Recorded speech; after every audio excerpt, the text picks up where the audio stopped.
வணக்கம் விவஸ். இப்போ நம்ம இருக்கிற இடம் எது அப்படின்னு பார்த்தீங்கன்னா 1000 ஆண்டுகளுக்கு முன்னாடி சோழ தேசத்துடைய எல்லையாக இருந்த மேல்பாடி அப்படின்ற ஒரு கிராமத்தில் தான் இப்போ நம்ம இருக்கிறோம். பொன்னை ஆறு அப்படின்ற ஒரு ஆற்றுக்கு மேலே இருக்கிற பாலத்தில் தான் இப்போ நம்ம நின்றுட்டு இருக்கிறோம். ஆற்றுல சூப்பராக தண்ணி ஓடிட்டு இருக்கு. இந்த டைம் நீங்கள் வந்தீங்கன்னா செம்மையாக குளிக்கலாம். அங்கே கூட பாருங்கள், ஒருத்தர் ஜாலியாக குளிச்சுட்டு இருக்கிறாரு. இந்த பொன்னை ஆற்றங்கரையில் 1000 ஆண்டுகளுக்கு முன் கட்டப்பட்ட ஒரு பிரம்மாண்டமான சிவன் கோயிலை தான் இந்த வீடியோவில் நம்ம பார்க்க போகிறோம். அந்த பிரம்மாண்டமான கோவிலுடைய பெயர் சோமநாதீஸ்வரர் திருக்கோவில். அம்மனுடைய பெயர் ஸ்ரீ தபஸ் கிருதாம்பாள். இந்த ஆற்று பாலத்தை கடந்து நம்ம கோவிலுக்கு போகலாம். போற வழியில பிரம்மாண்டமான அடர்த்தியான மரங்களை நம்ம பார்க்க முடியும். அழகான ஒரு கிராமத்துல ஆற்றங்கரை ஓரமா ரொம்பவே அமைதியான ஒரு சூழல்ல இந்த கோவில் அமைஞ்சிருக்கு. ராஜகோபுரம் இல்லாம இந்த கோவில் வெளியே இருந்து பார்க்கறதுக்கு ரொம்பவே எளிமையா இருக்குங்க. ஆனா உள்ள போய் பார்த்தா தான் தெரியுது இது எவ்வளவு அற்புதமான ஒரு கோயிலா இருக்குன்னு. அதே மாதிரி தொல்லியல் துறை பராமரிப்புல தான் இந்த கோவில் இருக்கு. சும்மா சொல்லக்கூடாதுங்க, தொல்லியல் துறை ரொம்பவே அழகா அற்புதமா பராமரிச்சுட்டு வராங்க. அடுத்ததா இந்த கோவிலுக்கு பல சிறப்புகள் இருக்குங்க. அதுல முக்கியமான ஒண்ணு, ராஜராஜ சோழனால நேரடியா இந்த கோவிலுக்கு வந்து குடமுழுக்கம் செய்யப்பட்டது, அதாவது கும்பாபிஷேகம் செய்யப்பட்ட ஒரு கோவில் இது.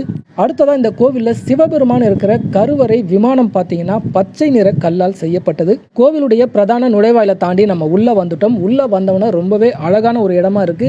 இந்த முதல் பிரகாரத்துல 2 பக்கமும் வந்து மண்டபம் இருக்கு. அதுல இடது பக்கமா இருக்கிற மண்டபத்துல தான் இப்ப நம்ம இருக்கோம். இது வந்து ஊஞ்சல் மண்டபம் இல்லைன்னா வந்து கல்யாண மண்டபம் அல்லது உற்சவர் மண்டபமா இருக்கும். இந்த மண்டபம் ரொம்ப அழகா மெயின்டைன் பண்ணிட்டு இருக்காங்க. பல கோவில்ல நான் பார்த்துருக்கேன், அப்படியே வவ்வால்லாம் இருக்கும், அதுக்கப்புறம் ஒரு பேட் ஸ்மெல் இருக்கும். இந்த கோவிலில் அந்த மாதிரிலாம் எதுவுமே இல்லாமல் அவ்வளவு நீட்டாக இந்த கோவிலை வந்து மெயின்டைன் பண்ணுறாங்க. இது பார்க்கறதுக்கே ரொம்ப அழகாக இருக்குது. ஒவ்வொரு கோயிலும் இந்த மாதிரி அழகாக மெயின்டைன் பண்ணாங்கன்னா ரொம்பவே சந்தோஷமாக இருக்கும் நமக்கு.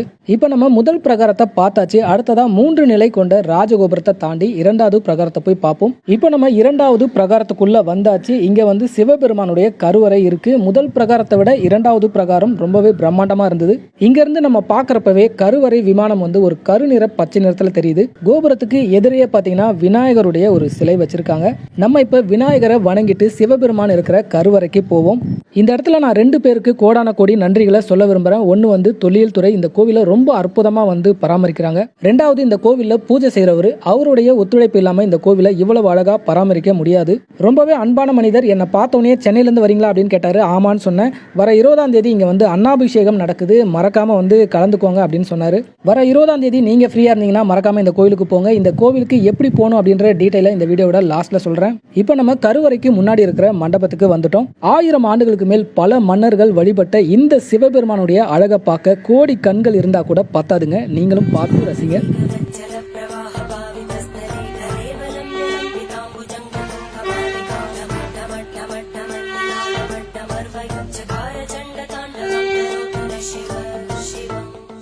இந்த கோவிலில் இருக்கிற சிவபெருமானை பார்த்தோன்னே உடம்பெல்லாம் அப்படியே மெய் சிலிர்த்து போச்சு. அவ்வளவு அழகான பெரிய சிவலிங்கம். அடுத்ததாக இந்த கோவில் கருவறையை சுற்றி பார்த்தீங்கன்னா ஒரு இடம் விடாமல் அவ்வளவு கல்வெட்டுகள் பொறிச்சு வச்சிருக்காங்க. அது என்னன்னு தான் நம்மளுக்கு புரியல, தெரிஞ்சால் நம்மளும் படிக்கலாம். இந்த அற்புதமான கோவில் ராஜராஜ சோழனுடைய பாட்டனான பராந்தக சோழன் அவருடைய காலத்தில் கட்ட ஆரம்பித்து அதுக்கப்புறம் ராஜராஜ சோழனுடைய காலத்தில் கட்டி முடிக்கப்பட்டு குடமுழுக்கம் செய்யப்பட்டது. இன்னும் நம்ம சிறப்பாக சொல்லணும்னா தஞ்சை பெரிய கோவிலை விட இது வந்து பழமையான கோவில். கோவிலுடைய 3வது பிரகாரமான உட்பிரகாரத்தை நம்ம சுற்றி பார்த்தாச்சு. இப்போ நம்ம வெளியே வந்து பின்னாடி பக்கம் வந்து அம்மனுடைய சன்னதி இருக்கு. அதை போய் நம்ம பார்ப்போம். இங்க இருக்கிற அம்மன் சன்னதி வந்து விஜயநகர மன்னர்கள் அவர்களுடைய ஆட்சி காலத்துல கட்டப்பட்டது அப்படின்னு சொல்றாங்க. 1000 வருஷத்துக்கு முன்னாடி இந்த மேல்பாடி கிராமம் சோழர்களுடைய ஒரு முக்கியமான ஊரா இருந்திருக்கு. ராஷ்டிரகூடர்களுக்கும் சோழ நாட்டுக்கும் எல்லையா இந்த மேல்பாடி கிராமம் இருந்திருக்கு. இந்த எல்லையில பல போர்களும் நடந்திருக்கு அப்படின்னு சொல்றாங்க. இப்ப நம்ம அம்மன் சன்னதியை வணங்கியாச்சு. இப்ப நீங்க பார்த்துட்டு இருக்கிறது தான் கருவறை விமானம். இந்த கோவில் கருவறை விமானம் கருநிற பச்சை நிறத்துல இருக்கு. மிகவும் அரிதான பச்சை நிற கல்லால் இதை வந்து கட்டப்பட்டிருக்கு. இப்ப நம்ம நடந்து போயிட்டு இருக்கிற இடத்துல வந்து சுற்று மண்டபம் இருந்திருக்கு. அது வந்து காலப்போக்கில் சேதமடைஞ்சிருக்கு. அடுத்ததா நவகிரகம். இந்த நவகிரகத்துக்கு பின்னாடி ஒரு சன்னதி இருக்கு. அதுக்கப்புறம் அந்த லாஸ்ட்லயும் ஒரு சன்னதி இருக்கு. ஆனா அதுல எந்த கடவுளும் இல்ல. இந்த அற்புதமான கோவிலை நம்ம முழுமையா சுத்தி வந்துட்டோம். இப்ப வந்து கொடிமரம் மற்றும் நந்தி மண்டபத்துக்கிட்ட வந்துட்டோம். இப்போ நம்ம இந்த கோவிலுக்கு எப்படி போறது அப்படின்றத பார்ப்போம். ரொம்பவே சுலபமான ஒரு விஷயங்க. நம்ம ராணிப்பேட்டையில இருந்து 15 கிலோமீட்டர் தூரத்துல இருக்கு. நம்ம எல்லாருக்குமே தெரிஞ்ச புகழ்பெற்ற வள்ளிமலை முருகர் கோவில். அந்த முருகர் கோயில் வந்து வெறும் 3 கிலோமீட்டர் தூரத்துல தான் இந்த மேல்பாடி கிராமம் இருக்கு. ஸோ வள்ளிமலை முருகர் கோயிலுக்கு நீங்க வந்தீங்கன்னா ரொம்பவே சுலபமா இந்த சோமநாதீஸ்வரர் திருக்கோவிலுக்கு நம்ம போகலாம். அதே மாதிரி வேலூர்ல இருந்து 30 கிலோமீட்டர் தூரத்துல இருக்கு. அடுத்ததா சோளிங்கர்ல இருந்து 25 கிலோமீட்டர் தூரத்துல இருக்கு. சோளிங்கர்ல இருந்து காட்பாடிக்கு போற பஸ் இந்த ஊர் வழியா தான் போகுது.